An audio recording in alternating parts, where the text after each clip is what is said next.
Hello dear friends, welcome to our YouTube channel Goal for Civil Services. In this video I am going to discussing about in prehistoric paintings. जी हाँ दोस्तों, हम प्रागैतिहासिक काल की चित्रकला के बारे में डिस्कस करेंगे और प्रश्न के उत्तर भी देखेंगे।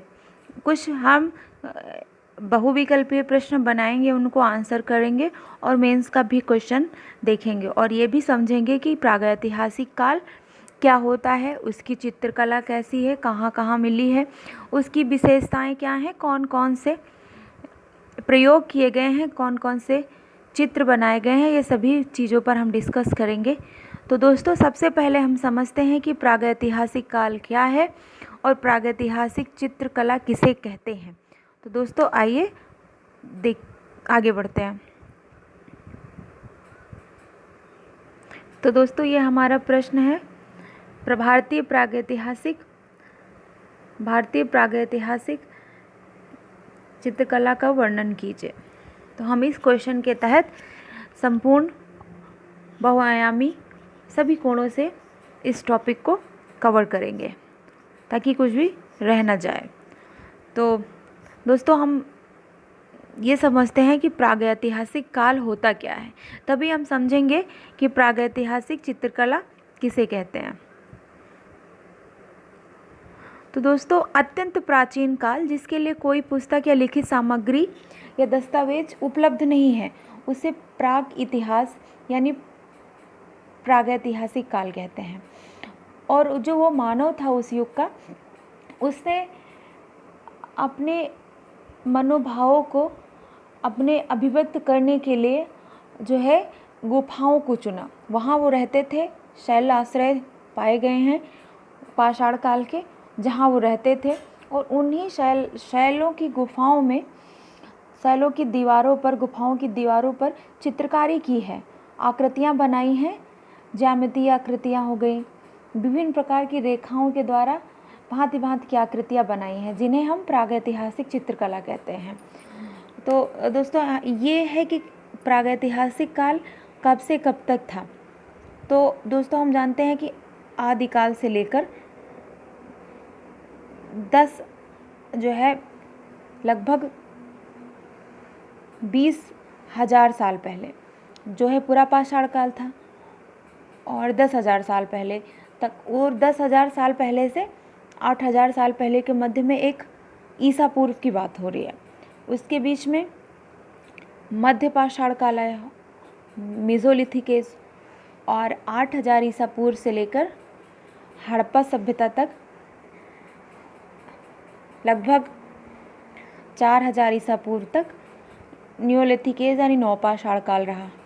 उसके बाद आद्य इतिहास कहा जाता है हड़प्पा युग को, और ताम्रपाषाण काल चलता है, क्योंकि हमारे पास उसके लिखित साक्ष्य नहीं है, परंतु पुरातात्विक साक्ष्य ऐसे उपलब्ध हैं जो बताते हैं कि मानव कैसा था। तो प्री हिस्ट्री जो है वो नवपाषाण काल तक मानी जाती है, यानी लगभग 4,000 ईसा पूर्व तक। तो इस समय के जो हमारे पास उपलब्ध साक्ष्य हैं वो पत्थर है, उसके द्वारा विभिन्न प्रकार के पत्थरों के औजार हैं, गुफाओं पे बने चित्र हैं, जिनके माध्यम से हम पाषाण काल के बारे में जानकारी पाते हैं। तो हमें विभिन्न स्थानों से, भारत के विभिन्न स्थानों से मिले हैं स्थल जहाँ पर प्रागैतिहासिक चित्रकला प्राप्त होती है। अभी हम सबके बारे में डिस्कस करेंगे। आइए सबसे पहले हम काल विभाजन देखते हैं। तो दोस्तों ये है पूर्व पाषाण काल, जिसके बारे में मैंने अभी बताया, जो आदिकाल से लेकर 10,000 ईसा पूर्व तक माना गया। मध्य पाषाण काल का समय छोटा था, लगभग 10,000 से 8,000 ईसा पूर्व के, और नवपाषाण काल।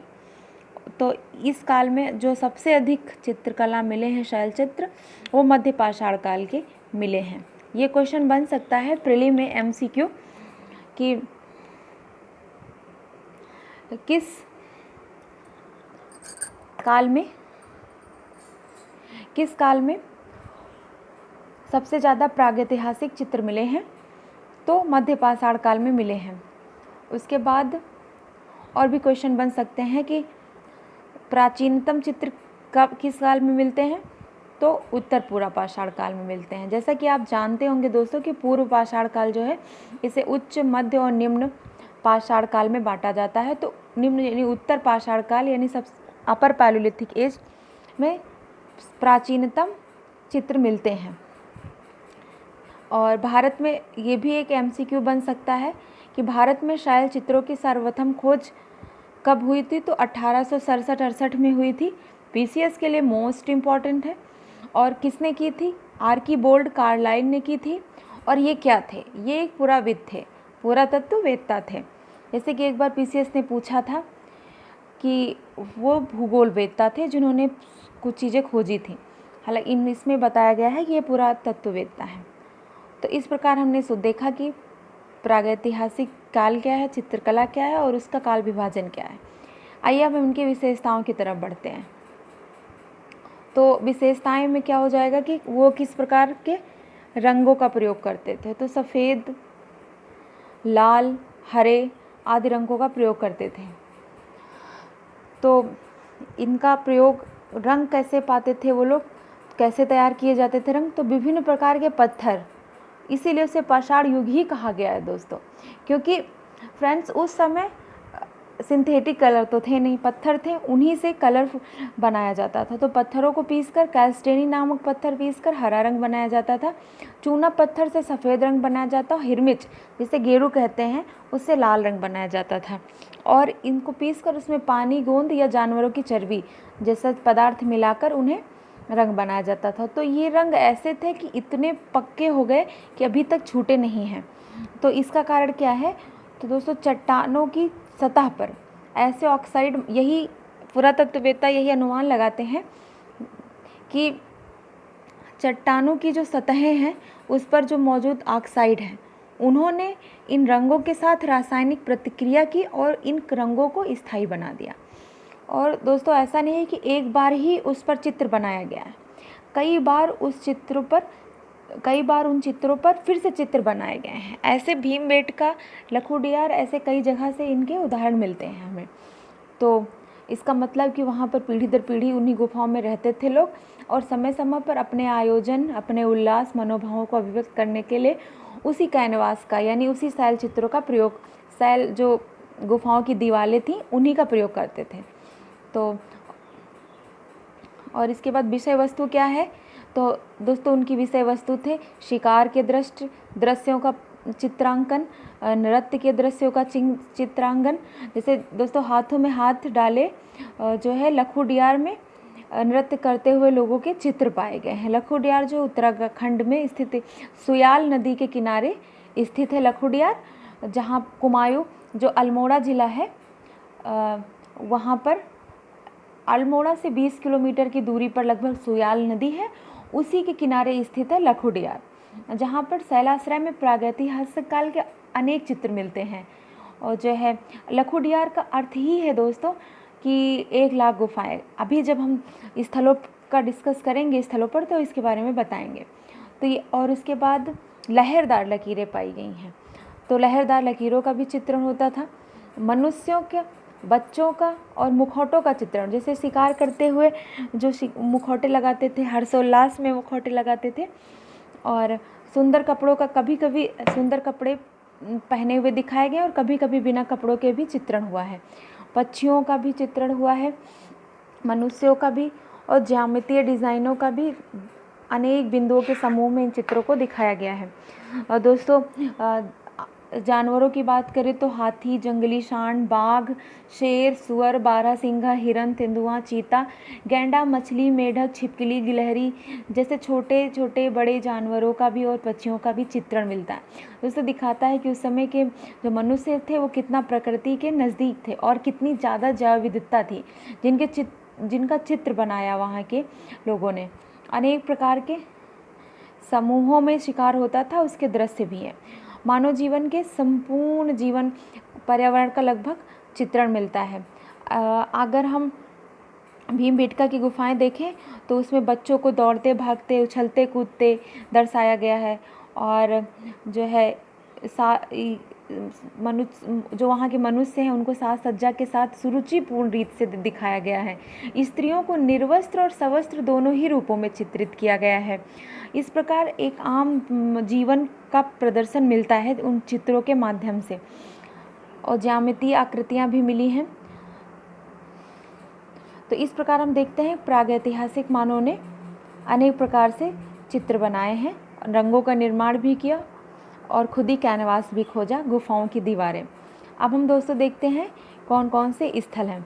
तो अभी जैसे मैं बता रही थी लखुडियार, तो लखुडियार जो है उत्तराखंड में है, सुयाल नदी के तट पर, और यहाँ से अनेक प्रकार के चित्र मिले हैं।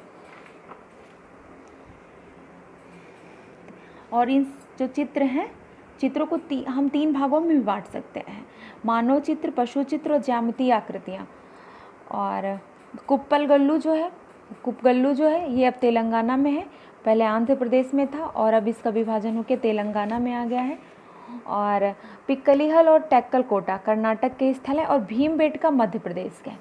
तो यहाँ पर दोस्तों बताते हैं कि कुप्पगल्लू जो है तेलंगाना में है, और यहाँ पर ये जो दक्षिण भारत के स्थल हैं कुप्पगल्लू, पिक्कलिहल, टेक्कलकोटा, यहाँ से जो है ग्रेनाइट की चट्टानों पे नवपाषाण के मानव ने अपने चित्र बनाए। और यहाँ पर सफ़ेद, यहाँ 3 तरह के चित्र पाए जाते हैं, जैसे कि सफ़ेद रंग के हैं, कुछ लाल रंग के हैं और कुछ सफ़ेद पृष्ठभूमि पर लाल रंग के हैं। ये चित्र जो है ऐतिहासिक काल जो परवर्ती ऐतिहासिक काल है और आरंभिक ऐतिहासिक काल है और नवपाषाण काल के हैं। तो इस प्रकार यहाँ पर कुछ ऐतिहासिक और कुछ नवपाषाण काल के चित्र मिलते हैं, और यहाँ पर मध्यपाषाण काल और पूर्व पाषाण काल के चित्र नहीं मिलते। तो ये एक प्रीलिम का क्वेश्चन भी बन सकता है। और उसके बाद जो है मध्य प्रदेश में जो चित्र मिला है वो भीमबेटका। तो जो ये भीमबेटका जो है वो विंध्याचल की श्रृंखलाओं में स्थित है, कैमूर की पहाड़ियों में। और यहाँ जो है पूरा पाषाण काल के, मध्य पाषाण काल के और जो है चित्र मिलते हैं। और जो है ये भीमबेटका काफ़ी दोस्तों, जैसा कि सबको पता होगा कि प्रागैतिहासिक काल चित्र जो है भीमबेटका में ही मिलते हैं। तो ये चित्र का नाम मैंने स्पेशली मेंशन किया है, ये इन स्थलों का नाम, कि केवल भीमबेटका में ही प्री हिस्टोरिक आर्ट पेंटिंग्स नहीं मिलती हैं, बल्कि ये जो है उनके कई स्थल हैं जहाँ पर ये सब पाए जाते हैं। तो अब चूँकि रिसर्च होता है पुरातत्ववेत्ताओं के द्वारा, इसलिए स्थलों की संख्या बढ़ती जा रही है। तो हिस्ट्री भी एक प्रोग्रेसिव सब्जेक्ट है जिसका जो है करंट अफेयर कभी कभी इम्पोर्टेंट होता है।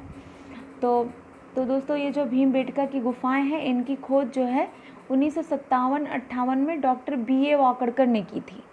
ये भी प्रीलिम का क्वेश्चन बन सकता है कि भीमबेटका गुफाओं की खोज किसने की थी। तो डॉक्टर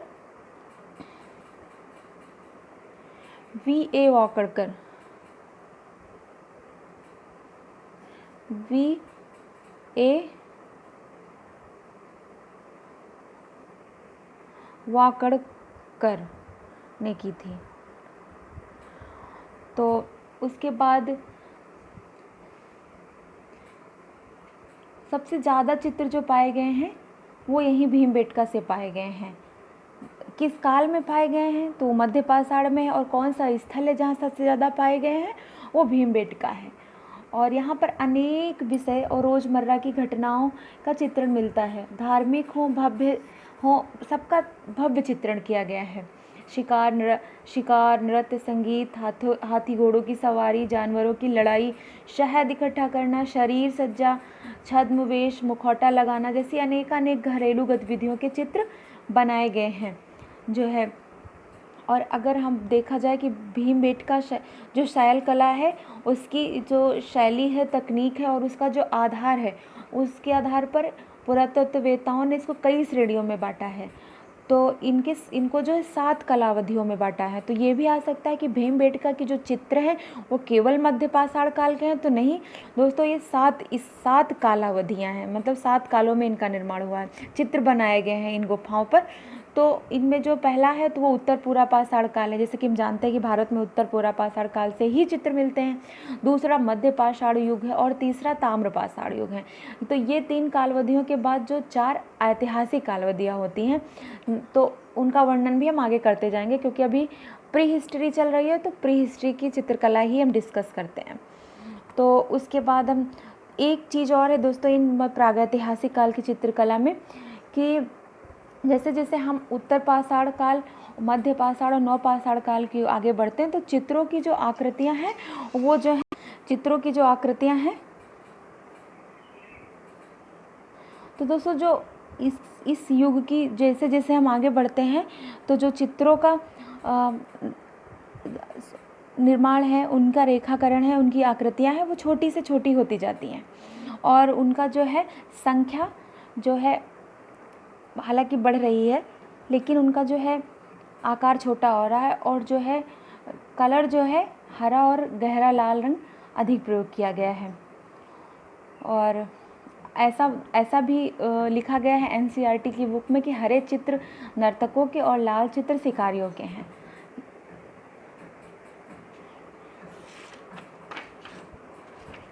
तो दोस्तों हम आपको मैप में एक बार दिखा दें, हालांकि बहुत अच्छा मैप नहीं बनाया है पर एक रफ मैप है।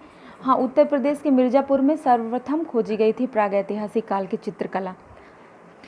तो ये उत्तराखंड है, यहाँ लखुडियार गुफाएं मिली हैं, बिहार के कुछ स्थलों से मिली हैं और मिर्ज़ापुर उत्तर प्रदेश में और मध्य प्रदेश के भीमबेटका में मिली हैं और कुपगल्लू ये तेलंगाना में और पिक्कलीहाल टिक्कलकोटा ये जो है कर्नाटक में।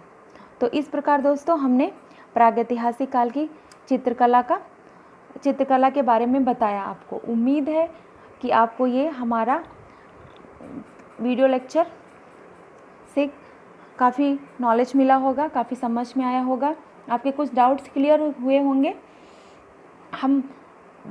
अगर आपको कोई भी संशय है, कोई भी शंका है तो आप हमें कमेंट बॉक्स में हमसे पूछ सकते हैं, आप कमेंट कर सकते हैं। प्लीज़ हमारा वीडियो लाइक, शेयर, सब्सक्राइब करिए। अगर अभी आपने हमारा चैनल अभी तक सब्सक्राइब नहीं किया तो प्लीज़ सब्सक्राइब करिए। Thank you very much, have a nice day, take care, धन्यवाद दोस्तों।